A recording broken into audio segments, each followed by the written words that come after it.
திருமணங்காந்தி sir, இப்போதைக்கு நமக்கு அந்த காவிரி நடுவர் மன்றம் போல மேகதாதுக்கு ஒரு புதிதாக ஒரு நடுவர் மன்றம் அமைத்து அந்த நடுவர் மன்றம் அணை கட்டலாம் என்று தீர்ப்பளித்து விட்டால் அடுத்து என்ன செய்வது என்று ஒரு மிக முக்கியமான ஒரு கேள்வியை எழுப்பியிருக்கிறார். இதற்கு முன்பு இதே போல தமிழகத்திற்கான நதிநீர் பங்கீட்டில் கூடுதலாக 400 TMSக்கும் அதிகமான தண்ணீரை வழங்க வேண்டும் என தீர்ப்பு அளிக்கப்பட்டிருந்த சூழ்நிலையில், உத்தரவுகள் பிறப்பிக்கப்பட்டிருந்த நிலையில், இடைக்கால உத்தரவுகளை இதற்கு முன்பு காவிரி நடுவர் மன்றம் அளிக்கப்பட்ட சூழ்நிலையில் காவிரி நடுவர் மன்றத்தின் இறுதி தீர்ப்பு 2018 பிப்ரவரி மாதம் அது வெளிவரும்போது 177.25% TMCயாக அது தண்ணீர் திறப்பின் அளவு குறைக்கப்பட்டது.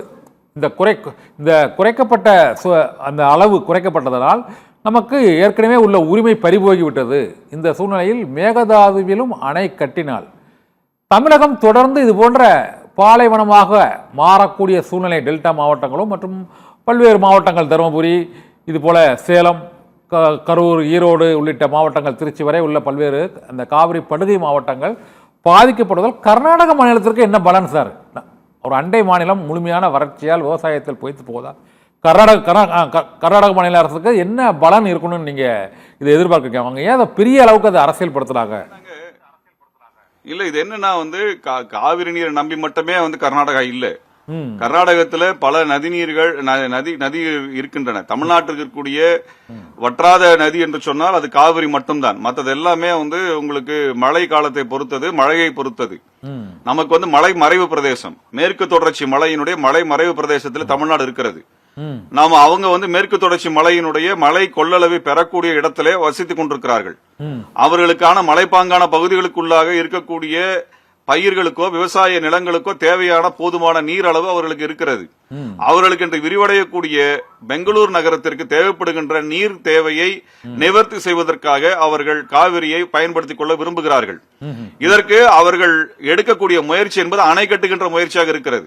அணை கட்டுகின்ற முயற்சியின் மூலமாக மட்டும்தான் நீர் தேவையை நாங்கள் நிவர்த்தி செய்வோம் என்பதை எப்படி ஏற்றுக்கொள்ள முடியும்? இப்ப புதிதா நம்ம ஊர்ல ஒரு தண்ணி தேவை வேணும்னா புதுசு அணை கட்டிட்டே போவோமா? அப்படியா நீங்க எடுப்பீங்க? அப்ப அந்த நீர் கொள்ளளவை நீர் தேக்கத்தை உருவாக்குவதற்கான தேவை என்பது அவர் விவசாய பாசன பரப்பை அதிகரித்துக் கொள்வதும், தமிழ்நாட்டிற்குள்ளாக வருகின்ற அந்த மழை நீரை உபரி மழை நீரை தடுத்து நிறுத்துவதற்குமான வேலையாகத்தான் நடந்து கொண்டிருக்கிறது. அந்த உபரி மழை நீர் மூலமாகத்தான் நம் மேட்டூர் அணையில மிகப்பெரிய அளவிற்கு நம்மால் நீர் தேக்கத்தை உருவாக்கி கொள்ள முடிகிறது. அதை வைத்துக் கொண்டு நாம் நெருக்கடி காலகட்டங்களை பயன்படுத்திக் கொள்ள முடிகிறது. ரொம்ப முக்கியமா எடுத்துட்டோம்னா இன்றைக்கு இருக்க எல்னினோ காலகட்டத்தில் இன்றைக்கு மிக மோசமான கிட்டத்தட்ட 50% மழை என்பது இப்பொழுது குறைந்திருக்கிறது. மழையின் விகிதம் 50% குறைஞ்சிருக்குது. மிகப்பெரிய வறட்சியை தமிழ்நாடு எதிர்கொண்டிருக்கிறது, கர்நாடகத்தை விட. கர்நாடகத்தில் இது நம்மளுக்கு இருக்கக்கூடிய நீர் கொள்ளளவை விட அவர்களுக்கு நீர் கொள்ளளவு அதிகமாக இருக்கிறது. அப்ப தமிழ்நாடு மிகப்பெரிய வறட்சியை எதிர்கொண்டிருக்கிறது. இப்ப தமிழ்நாட்டினுடைய நீர் வறட்சி உங்களுக்கு காவிரியை விட்டா வேற என்ன வழி இருக்குது சொல்லுங்க?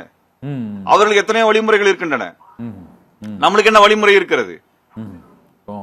ஆக நம்ம தமிழ்நாட்டு நலன் சார்ந்துதான் இதுல முடிவெடுக்கணும். மக்களை திரட்டி கொண்டு ஒரு பெரும் போராட்டத்தை நடத்துறதா மத்திய அரசாங்கத்துக்கு எச்சரிக்கை கொடுப்பதாக இருக்கும். பாரதிய ஜனதா கட்சி மோடியினுடைய ஆதரவோடு காங்கிரஸ் இந்த வேலையை செய்து கொண்டிருக்கிறார்கள். காங்கிரசும் மோடி அரசும் ராகுல் காந்தியும் நரேந்திர மோடியும் கைகோர்த்து கொண்டு தமிழ்நாட்டிற்கு எதிராக நிலைப்பாடு எடுத்துக்கொண்டிருக்க என்பது அப்பட்டமான உண்மை. ராகுல் காந்தி நிலைப்பாடு என்ன? இதுல தமிழ்நாடு உரிமை சார்ந்து ராகுல் காந்தி நிலைப்பாடு என்ன? மோடி நிலைப்பாடு அப்பட்டமாக கர்நாடகத்திற்கு ஆதரவாக தமிழ்நாட்டுக்கு எதிராக இருக்கிறது. எதிர்கட்சி தலைவராக இருக்கக்கூடிய ராகுல் காந்தி நிலைப்பாடு என்ன? அதை சொல்லுங்க. ராகுல் காந்தி நிலைப்பாடு சொல்லுங்க. காங்கிரஸ் கட்சியினுடைய தலைவர் அவங்களுடைய நிலைப்பாடு என்ன? காங்கிரஸ் கட்சியினுடைய தேசிய தலைவர் யார்? எந்த மாநிலத்தை சேர்ந்தவர்? கர்நாடக மாநிலத்தை சேர்ந்தவர்.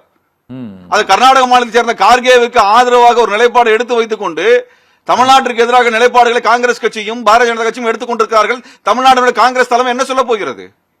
என்ன சொல்ல போறீங்க? கார்கேவோட நிலைப்பாடு, ராகுல் காந்தி நிலைப்பாடு என்ன? அவங்களுக்கு தமிழ்நாட்டில் வாக்கு கேட்பதற்கு வருகிறார்கள். தமிழ்நாட்டில் நாங்கள் ஆட்சி அமைக்க விரும்புகிறோம் என்று நினைக்கிறார்கள். தமிழ்நாட்டிலிருந்து 10 MPக்களை அவர்களுக்கு கொடுத்திருக்கின்றோம். இந்த இடத்துல 10 MPக்கள் தமிழ்நாடு உரிமை சார்ந்து பேசியது என்ன? தமிழ்நாட்டிலிருந்து போன காங்கிரஸ் MPக்களோட நிலைப்பாடு என்ன? இந்த மேகதாது அணை கட்டப்படுவதற்கு கர்நாடக அரசு முடிவெடுத்து உறுதியாக நகர்த்தும் என்றால் நாங்க ஒரு கேள்வி கேட்க விரும்புகிறது. அப்படி ஒரு நிலைப்பாடு கர்நாடக காங்கிரஸ் அரசு எடுக்கிறது என்றால் தமிழ்நாட்டினுடைய MPக்கள், காங்கிரஸ் MPக்கள் பதவியை ராஜினாமா செய்வார்களா? செய்வீங்களா சார்? தமிழ்நாடு மேல அவ்வளவு அக்கறை இருந்தா செய்வீங்களா? தமிழ்நாட்டிலிருந்து போகக்கூடிய ராஜ்யசபா உறுப்பினராக இருக்கக்கூடிய திரு ப. சிதம்பரம் அவர்கள் என்ன நிலைப்பாடு வச்சிருக்கிறாரு? ம். ப. சிதம்பரம் அவருடைய நிலைப்பாடு என்ன? மாணிக்கம் தாக்கூர் அவருடைய நிலைப்பாடு என்ன? ம். ஜோதிமணி அவருடைய நிலைப்பாடு என்ன? அவருடைய நகரத்தின் வழியாகத்தான் காவிரி பாய்கிறது. ஜோதிமணி அவருடைய நிலைப்பாடு என்ன? இதெல்லாம் நான் கேட்க வேண்டி இருக்கிறது. நீங்க பதவி ரிசைன் பண்ணுவீங்களா? ம். உங்க காங்கிரஸ் தலைவர் ராகுல் காந்தி பேசுவாரா? ம். கார்கே பேசுவாரா? இல்ல. தனது சொந்த மாநிலத்துக்கு எதிராக அவர் பேசுவாரா? ஆனா சொந்த மாநிலத்துக்கு எதிராக நீங்கள் இருக்கிறீர்கள். கார்கே தன் சொந்த மாநிலத்துக்கு ஆதரவாக இருக்கிறார். ஆனா சொந்த மாநிலத்துக்கு எதிராக ப. சிதம்பரம் இருக்கிறார். ஜோதிமணி அவர்கள் இருக்கிறார்கள். அங்க மாணிக்கம் தாக்கூர் இருக்கிறார்கள். அங்க இவரை நோக்கி நாங்கள் கேள்வி எழுப்ப விரும்புகிறோம். ம். காங்கிரஸ் கட்சி நிலைப்பாடு என்ன சொல்லுங்க நீங்க. ஓகே ஓகே தோழர். எதுக்கு இந்த பிரச்சனை இப்ப கிளப்புறீங்க நீங்க? இந்த மாநிலத்துக்கு இடையே ஒற்றுமையா இருக்கக்கூடிய மாநிலத்திற்கு இடையேயான இந்த சண்டையை சச்சரவை எதற்காக காங்கிரஸ் கிளப்புகிறது?